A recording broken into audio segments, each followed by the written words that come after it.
बचपन से ही cold and कफ रहा है, तो बीच में मेरे को टांगों में पैरों में इचिंग भी होती थी और वहाँ पे कलर चेंज हो गया। मेरे पैर मेरी और स्किन के बदले काफ़ी ब्लैक है, तो इसको कैसे ठीक करें? डॉक्टर तो बोलता है कि कलर अब चेंज नहीं होगा। देखो, जहाँ तक कलर चेंज करने की बात है, स्किन का कलर बदलना, ये मेरी दृष्टि में कठिन काम नहीं है। बस कठिन काम एक है कि जिस तरह से अंदर से कलर चेंज होके ही आया है, क्योंकि हुआ तो अंदर से है, बाहर से नहीं हुआ है। बाहर से तो दिखाई दे रहा है, लेकिन बहुत गड़बड़ी अंदर हुआ है। ये हमारी ही लाइफ स्टाइल का कहीं ना कहीं कोई ना कोई ऐसा दोष है ये कि जो उभर के स्किन को उसने हमारी खराब किया, काला किया है। और कई लोगों को आपने देखा झाइयाँ पड़ जाती हैं, झाइयाँ चेहरे पर माताओं को भी विशेष हो जाती हैं, और जगह जगह दाग धब्बे हो जाते हैं। कई लोगों को मस्से भी हो जाते हैं, मस्से, काफ़ी सारे मस्से होते हैं। मैं उसके साथ जोड़ रहा हूँ आपके साथ ही, क्योंकि ये त्वचा का ही एक प्रकार का त्वक रोग है। किसी को एक्जिमा, दाद, खाद, खुजली भी हो जाती हैं। तो इसमें क्या होता है कि हमारी जो स्किन की परतें हैं, स्किन की कितनी लेयर्स हैं? 5। और छठी होती है अंदर झिल्ली, जो पेट है ना, वहां पर 5 परतें हैं जाकर के। ये पहले अंदर से एक एक परत खराब होनी शुरू होती है, क्योंकि ऐसे नहीं आता, तो ऐसे खराब होनी शुरू हो जाती है। और फिर ऊपर बाद में आकर के उसके दाग धब्बे, झाइयाँ, और फिर सेल्स भी धीरे धीरे हमारे कम बढ़ती होते चले जाते हैं। तो अब क्या करना है? तो सबसे पहले तरीका यही है कि आप पूरे संयम के साथ में एक बार शुद्धिकरण करें। मैंने बड़ी बड़ी बीमारियों को फास्टिंग के द्वारा ठीक करने का दावा किया है। फास्ट, पानी पर, क्योंकि पानी पर मिलता है नया जीवन, नवजीवन। अब सुनने में तो अटपटा लगेगा कि पानी पी करके कैसे रहेंगे। अच्छा, कमजोरी भी आएगी, घबराहट भी होगी, बेचैनी भी होगी, चक्कर भी आएंगे, बहुत सारे काम होते हैं। और कोई बात नहीं, तो हमें जानते हैं, तो होगा ही होगा। तो क्या करना है? शरीर का अंदर से शुद्धिकरण, और खाने पीने में नमक, चीनी, चाय, कोल्ड ड्रिंक, तली हुई चीज़ें, ये सब बंद कर देनी चाहिए। और जिनसे रेशे का निर्माण बहुत ज़्यादा हो, क्योंकि कफ की समस्या भी है, जिनसे रेशे का निर्माण बहुत ज़्यादा हो, ऐसी वस्तुओं को भी रोक देना चाहिए। अब ऐसी अवस्था में हरी सब्जियों के सूप, जिसमें आप, अगर बीपी लो रहता है तो लो तो नहीं रहता, ठीक है, तो आप नमक की क्वांटिटी भी घटा दें, कम कर दें, क्योंकि नमक स्किन डिजीज बढ़ाता है। नमक चर्म रोग को बढ़ावा देता है। चीनी चर्म रोग बढ़ाती है। चाय में 11 पॉइजन्स है, खूब सुना होगा व्याख्यानों में, 11 पॉइजन्स हैं, वो चाय भी खतरनाक। कोल्ड ड्रिंक तो टोटली जहर। कॉफ़ी उसकी भी गुरु। तो ये सब चीज़ों को छोड़ करके आप बिल्कुल नेचुरल लाइफ बनाएं, और जैसे जैसे अंदर से शुद्धिकरण होगा, वैसे वैसे स्किन टोन बदलनी शुरू हो जाएगी स्किन पर। अब ऊपर से क्या कर सकते हैं? भाप लें स्टीम से, या नीम की पत्तियां उबालें पानी में। नीम की पत्तियां उबाल करके उसके पानी से, गर्म पानी से धुलाई करें। धुलाई करने के बाद फिर आप क्या करें? उस पर मिट्टी का लेप कर दें। कैसी मिट्टी? नीम के पत्तियां को पानी मिला करके, नीम की पत्तियों का पानी मिला करके ही आप उस पर मिट्टी का लेप कर सकते हैं। तो मिट्टी का लेप करने से क्या होगा?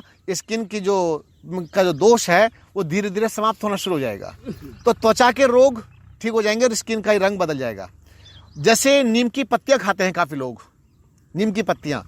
अब नीम की पत्तियां, चूंकि आप बताइए, आपसे ही पूछता हूँ, गर्म होती है ठंडी? ठंडी। कुछ कह रहे हैं गर्म होती है, कुछ कहते हैं ठंडी होती है। तो नीम की पत्तियां ठंडी होती हैं। ठंडी होने के साथ साथ आपके बीपी पर काम करती हैं, और बीपी पर काम करती हैं तो आपकी त्वचा पर भी काम करती हैं, लेकिन जोड़ों में दर्द बढ़ा देती हैं। जोड़ों में दर्द बढ़ा देती हैं, और अगर जोड़ों में दर्द बढ़ा तो फिर और दिक्कत का काम आ गया। तो आप क्या करें? आप नीम की पत्तियों को बॉईल करके आप उससे सिकाई करें, मतलब इसकी धोएं, धुलाई करेंगे तो इससे आपकी त्वचा सुधरनी शुरू हो जाएगी। आप नीम की पत्तियां खा नहीं सकते, पर उसका काढ़ा बना के पी सकते हैं। जैसे आरोग्यामृत हम पिलाते हैं, बेस्ट ऑप्शन। तो आरोग्यामृत, मेरे पास में एक उदाहरण मैंने दिया था, उसके बाद एक नरेंद्र जी मेरे पास में आए शिविर में, उनके बहुत सारे मस्से थे यहाँ पर इस साइड में, और पीठ पर बहुत सारे मस्से थे और स्किन काफ़ी खराब थी, काली काली पड़ गई थी स्किन भी यहाँ से। तो जब 6 महीने हो गए उनको आरोग्यामृत और कासनी दोनों का सेवन करते हुए, तो कासनी और आरोग्यामृत के सेवन से मस्से भी खत्म हो गए और स्किन का रंग पूरा का पूरा चेंज हो गया। और खाने पीने में उन्होंने अपना लाइट चीज़ें, जैसे मैं बताया करता हूँ वैसा आहार ले लिया और आरोग्यामृत और कासनी का सेवन किया। इसके सेवन से भैया उनका तो पूरी जिंदगी ही चेंज हो गई। तो कासनी और आरोग्यामृत का सेवन लंबे समय तक लगातार कर सकते हैं। और अगर आपके आसपास नीम का पेड़ है, नीम की पत्तियां आप लेना चाहते हैं तो बॉईल करके उसका पानी पीजिए। चबाइए मत, वैसे मत लीजिए, बॉईल करके उसका पानी आप पी सकते हैं। तो इस तरह से स्किन का भी रंग बदलना शुरू हो जाएगा। तो आरोग्यामृत का आप सेवन लगातार करें, तो जिससे आपकी त्वचा का रंग बदलना शुरू होगा। मिट्टी का सेवन, ऐसे मिट्टी का लेप करते रहें, उससे त्वचा का रंग बदलेगा। और इसके साथ ही साथ कासनी को क्या करें, इसका सबसे बड़ा तरीका यह है कि बाजार से आपको कासनी मिल जाती है तो ठीक, ना मिले तो आप हमें बता सकते हैं, उसको हम व्यवस्था कर देंगे, क्योंकि हमारे पास तो आती है। तो क्या करेंगे, उसको पहले साफ करके धो करके सुखा दीजिए कासनी को। और कासनी को अगर आपके पास में कुछ जगह ऐसी है जहां आप उसको बो सकते हैं, बोने की जगह, कुछ गमले आदि में बोए, तो पालक के जैसे पत्ते खड़े हो जाएंगे। इसके पत्तों को आप चबा चबा के खा सकते हैं, आपकी किडनी और लीवर को भी नया कर देगी ये, किडनी और लीवर। और कासनी के जो बीज आता है, जिसको मैं आप बताने वाला हूँ, तो उसको क्या करें, 2 चम्मच बीज 1 कप पानी में डालें। 1 कप पानी में डालते हैं 1 घंटे के लिए। उसके बाद छान लें। छानने के बाद छल्ली में छाने, पानी अलग हो जाएगा, कासनी अलग। सिलबट्टा जानते हैं, पत्थर वाला, सिलबट्टे से उसको बारीक पीसिए, उसी पानी के सहयोग से जिसमें आपने भिगोया था, कासनी भिगोई थी, उसकी चटनी बना दीजिए एकदम पेस्ट बारीक, और फिर उसी पानी में मिला लीजिए जिसमें आपने उसको भिगोया था, और वो पानी छान के पी जाइए। तो आपका डाइजेस्टिव सिस्टम, आपको आपकी एसिडिटी, आपकी अल्सर की समस्या, आपकी आंतों से अगर खून आता है वो, तो ढेरों समस्याओं को लाभ दे देगी। और इसके साथ ही साथ ये कासनी आपके फेस पर जो पिंपल्स हैं, दाग धब्बे झाइयाँ जितना भी है, इन सबको धो डालेगी, इनको अलग कर देगी, भगा देगी।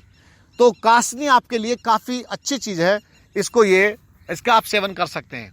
अब जिनके पास में पत्थर है ही नहीं, वो सब नहीं है, तो पहली बात तो पत्थर का जो अपना एक स्पर्श है ना, वो मिट्टी का, तो वो भी एक अलग लाभ देता है। और एक उदाहरण देता हूँ बीच में, सिलबट्टे की चटनी और मिक्सी की चटनी, अंतर है या नहीं है? तो सिलबट्टे की जो चटनी होगी, ये आपके लिए कमाल की चीज़ है और उसमें बहुत स्वाद आता है। और जो मिक्सी वाली चटनी है, इसमें कोई स्वाद नहीं आता, बेढंगी होती है, ये अजीब झाग झाग से आ जाते हैं गले।